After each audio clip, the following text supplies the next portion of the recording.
Acts 21. And it came to pass that after we were gotten from them, and had launched, we came with a straight course unto Coos, and the day following unto Rhodes, and from thence unto Patara. And finding a ship sailing over unto Phoenicia, we went aboard and set forth. Now when we had discovered Cyprus, we left it on the left hand, and sailed into Syria, and landed at Tyre, for there the ship was to unlade her burden. And finding disciples, we tarried there 7 days, who said to Paul through the Spirit that he should not go up to Jerusalem. And when we had accomplished those days, we departed and went our way, and they all brought us on our way, with wives and children, till we were out of the city. And we kneeled down on the shore and prayed. And when we had taken our leave one of another, we took ship, and they returned home again. And when we had finished our course from Tyre, we came to Ptolemais, and saluted the brethren, and abode with them 1 day. And the next day we that were of Paul's company departed, and came unto Caesarea, and we entered into the house of Philip the evangelist, which was one of the 7, and abode with him. And the same man had 4 daughters, virgins, which did prophesy. And as we tarried there many days, there came down from Judea a certain prophet named Agabus. And when he was come unto us, he took Paul's girdle, and bound his own hands and feet, and said, Thus saith the Holy Ghost, So shall the Jews at Jerusalem bind the man that owneth this girdle, and shall deliver him into the hands of the Gentiles. And when we heard these things, both we and they of that place besought him not to go up to Jerusalem. Then Paul answered, What mean ye to weep and to break mine heart? For I am ready not to be bound only, but also to die at Jerusalem for the name of the Lord Jesus. And when he would not be persuaded, we ceased, saying, The will of the Lord be done. And after those days we took up our carriages and went up to Jerusalem. There went with us also certain of the disciples of Caesarea, and brought with them one Nason of Cyprus, an old disciple, with whom we should lodge. And when we were come to Jerusalem, the brethren received us gladly. And the day following, Paul went in with us unto James, and all the elders were present. And when he had saluted them, he declared particularly what things God had wrought among the Gentiles by his ministry. And when they heard it, they glorified the Lord, and said unto him, Thou seest, brother, how many thousands of Jews there are which believe, and they are all zealous of the law. And they are informed of thee, that thou teachest all the Jews which are among the Gentiles to forsake Moses, saying that they ought not to circumcise their children, neither to walk after the customs. What is it, therefore? The multitude must needs come together, for they will hear that thou art come. Do therefore this that we say to thee. We have 4 men which have a vow on them. Them take, and purify thyself with them, and be at charges with them, that they may shave their heads, and all may know that those things whereof they were informed concerning thee are nothing, but that thou thyself also walkest orderly, and keepest the law. As touching the Gentiles which believe, we have written and concluded that they observe no such thing, save only that they keep themselves from things offered to idols, and from blood, and from strangled, and from fornication. Then Paul took them in, and the next day, purifying himself with them, entered into the temple to signify the accomplishment of the days of purification, until that an offering should be offered for every one of them. And when the 7 days were almost ended, the Jews which were of Asia, when they saw him in the temple, stirred up all the people, and laid hands on him, crying out, Men of Israel, help! This is the man that teacheth all men everywhere against the people, and the law, and this place, and further brought Greeks also into the temple, and hath polluted this holy place. For they had seen before with him in the city Trophimus, an Ephesian, whom they supposed that Paul had brought into the temple. And all the city was moved, and the people ran together, and they took Paul and drew him out of the temple, and forthwith the doors were shut. And as they went about to kill him, tidings came unto the chief captain of the band that all Jerusalem was in an uproar, who immediately took soldiers and centurions and ran down unto them. And when they saw the chief captain and the soldiers, they left beating of Paul. Then the chief captain came near and took him and commanded him to be bound with 2 chains, and demanded who he was and what he had done. And some cried one thing, some another among the multitude.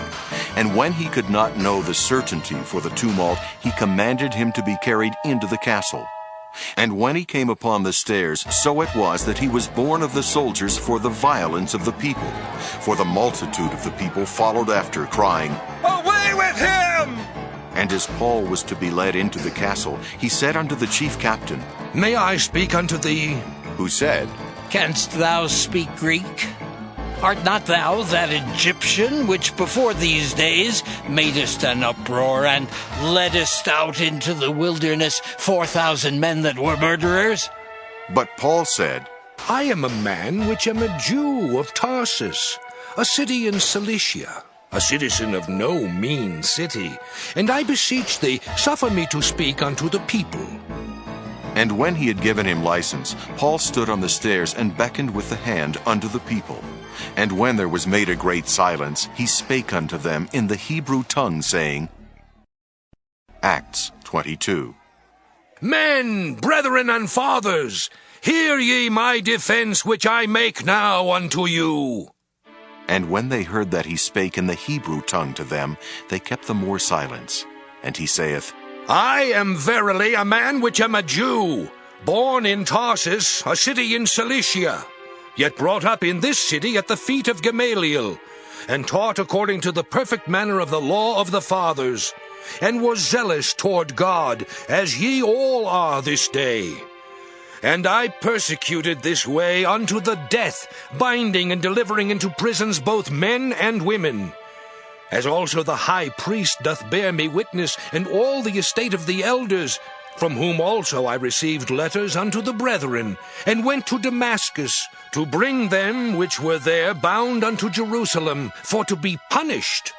And it came to pass that as I made my journey, and was come nigh unto Damascus about noon, suddenly there shone from heaven a great light round about me. And I fell unto the ground, and heard a voice saying unto me, Saul, Saul, why persecutest thou me? And I answered, Who art thou, Lord? And he said unto me, I am Jesus of Nazareth, whom thou persecutest. And they that were with me saw indeed the light, and were afraid, but they heard not the voice of him that spake to me. And I said, What shall I do, Lord?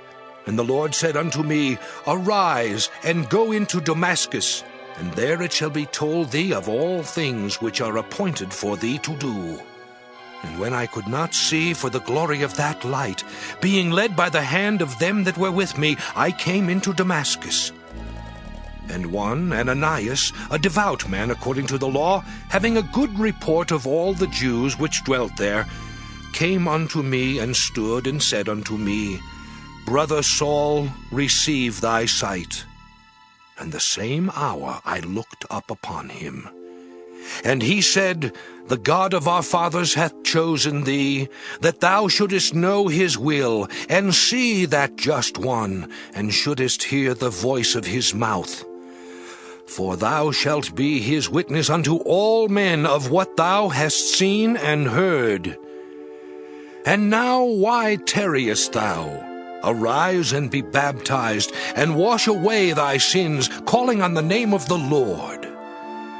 And it came to pass that when I was come again to Jerusalem, even while I prayed in the temple, I was in a trance, and saw him saying unto me, Make haste, and get thee quickly out of Jerusalem, for they will not receive thy testimony concerning me.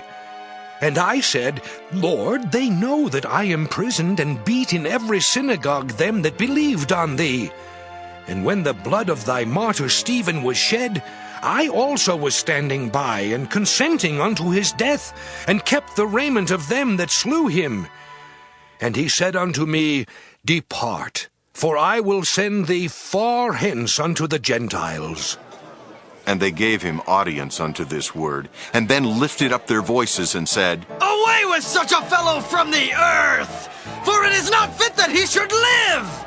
And as they cried out and cast off their clothes and threw dust into the air, the chief captain commanded him to be brought into the castle, and bade that he should be examined by scourging, that he might know wherefore they cried so against him. And as they bound him with thongs, Paul said unto the centurion that stood by, Is it lawful for you to scourge a man that is a Roman, and uncondemned? When the centurion heard that, he went and told the chief captain, saying, Take heed what thou doest, for this man is a Roman. Then the chief captain came and said unto him, Tell me, art thou a Roman? He said, Yea. And the chief captain answered, With a great sum obtained I this freedom. And Paul said, But I was freeborn. Then straightway they departed from him which should have examined him. And the chief captain also was afraid, after he knew that he was a Roman, and because he had bound him. On the morrow, because he would have known the certainty wherefore he was accused of the Jews, he loosed him from his bands, and commanded the chief priests and all their council to appear, and brought Paul down, and set him before them. Acts 23.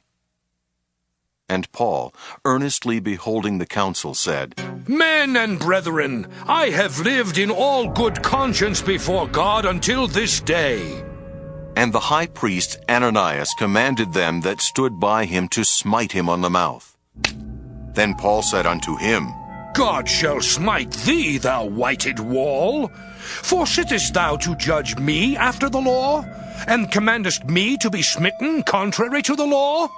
And they that stood by said, Revilest thou God's high priest?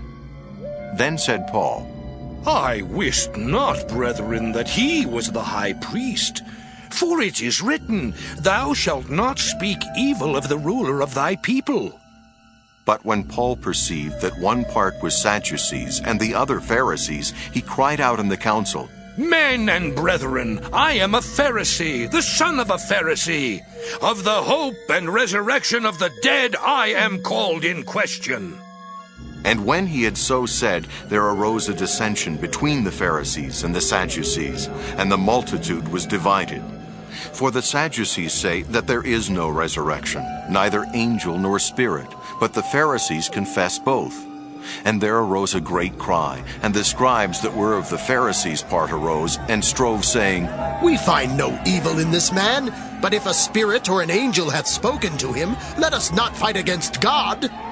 And when there arose a great dissension, the chief captain, fearing lest Paul should have been pulled in pieces of them, commanded the soldiers to go down, and to take him by force from among them, and to bring him into the castle. And the night following, the Lord stood by him, and said, Be of good cheer, Paul, for as thou hast testified of me in Jerusalem, so must thou bear witness also at Rome. And when it was day, certain of the Jews banded together and bound themselves under a curse, saying that they would neither eat nor drink till they had killed Paul. And they were more than 40 which made this conspiracy. And they came to the chief priests and elders and said, We have bound ourselves under a great curse, that we will eat nothing until we have slain Paul. Now therefore ye with the council signify to the chief captain that he bring him down unto you tomorrow, as though ye would inquire something more perfectly concerning him. And we, or ever he come near, are ready to kill him. And when Paul's sister's son heard of their lying in wait, he went and entered into the castle and told Paul. Then Paul called one of the centurions unto him and said, Bring this young man unto the chief captain, for he hath a certain thing to tell him. So he took him and brought him to the chief captain and said, Paul the prisoner called me unto him, and prayed me to bring this young man unto thee, who hath something to say unto thee. Then the chief captain took him by the hand, and went with him aside privately, and asked him, What is that thou hast to tell me? And he said, The Jews have agreed to desire thee that thou wouldest bring down Paul tomorrow into the council, as though they would inquire somewhat of him more perfectly. But do not thou yield unto them, for there lie in wait for him of them more than 40 men, which have bound themselves with an oath, that they will neither eat nor drink till they have killed him. And now are they ready, looking for a promise from thee. So the chief captain then let the young man depart and charged him, See thou tell no man that thou hast showed these things to me. And he called unto him 2 centurions, saying, Make ready 200 soldiers to go to Caesarea, and horsemen 70, and spearmen 200, at the 3rd hour of the night, and provide them beasts, that they may set Paul on, and bring him safe unto Felix the governor. And he wrote a letter after this manner. Claudius Lysias unto the most excellent governor Felix sendeth greeting. This man was taken of the Jews, and should have been killed of them. Then came I with an army, and rescued him, having understood that he was a Roman. And when I would have known the cause wherefore they accused him, I brought him forth into their council, whom I perceived to be accused of questions of their law, but to have nothing laid to his charge worthy of death or of bonds. And when it was told me how that the Jews laid wait for the man, I sent straightway to thee, and gave commandment to his accusers also to say before thee what they had against him. Farewell. Then the soldiers, as it was commanded them, took Paul and brought him by night to Antipatris. On the morrow they left the horsemen to go with him and returned to the castle, who, when they came to Caesarea and delivered the epistle to the governor, presented Paul also before him. And when the governor had read the letter, he asked of what province he was. And when he understood that he was of Cilicia, I will hear thee, said he, when thine accusers are also come. And he commanded him to be kept in Herod's judgment hall. Acts 24. And after 5 days Ananias the high priest descended with the elders and with a certain orator named Tertullus, who informed the governor against Paul. And when he was called forth, Tertullus began to accuse him, saying, Seeing that by thee we enjoy great quietness, and that very worthy deeds are done unto this nation by thy providence, we accept it always and in all places, most noble Felix, with all thankfulness. Notwithstanding, that I be not further tedious unto thee, I pray thee that thou wouldest hear us of thy clemency a few words. For we have found this man a pestilent fellow, and a mover of sedition among all the Jews throughout the world, and a ringleader of the sect of the Nazarenes, who also hath gone about to profane the temple, whom we took and would have judged according to our law. But the chief captain Lysias came upon us, and with great violence took him away out of our hands, commanding his accusers to come unto thee, by examining of whom thyself mayest take knowledge of all these things whereof we accuse him. And the Jews also assented, saying that these things were so.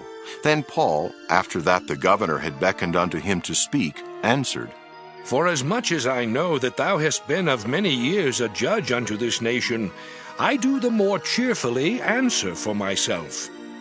Because that thou mayest understand that there are yet but 12 days since I went up to Jerusalem for to worship, and they neither found me in the temple disputing with any man, neither raising up the people, neither in the synagogues, nor in the city.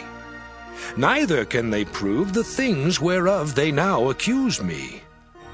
But this I confess unto thee, that after the way which they call heresy, so worship I the God of my fathers, believing all things which are written in the law and in the prophets, and have hope toward God, which they themselves also allow, that there shall be a resurrection of the dead, both of the just and unjust. And herein do I exercise myself, to have always a conscience void of offense toward God and toward men. Now after many years I came to bring alms to my nation, and offerings. Whereupon certain Jews from Asia found me purified in the temple, neither with multitude nor with tumult, who ought to have been here before thee, and object if they had aught against me. Or else let these same here say, if they have found any evil doing in me while I stood before the council, except it be for this one voice, that I cried standing among them. Touching the resurrection of the dead, I am called in question by you this day. And when Felix heard these things, having more perfect knowledge of that way, he deferred them and said, When Lysias the chief captain shall come down, I will know the uttermost of your matter. And he commanded a centurion to keep Paul, and to let him have liberty, and that he should forbid none of his acquaintance to minister or come unto him. And after certain days, when Felix came with his wife Drusilla, which was a Jewess, he sent for Paul, and heard him concerning the faith in Christ. And as he reasoned of righteousness, temperance, and judgment to come, Felix trembled, and answered, Go thy way for this time. When I have a convenient season, I will call for thee. He hoped also that money should have been given him of Paul, that he might loose him. Wherefore he sent for him the oftener, and communed with him. But after 2 years Porcius Festus came into Felix's room. And Felix, willing to show the Jews a pleasure, left Paul bound.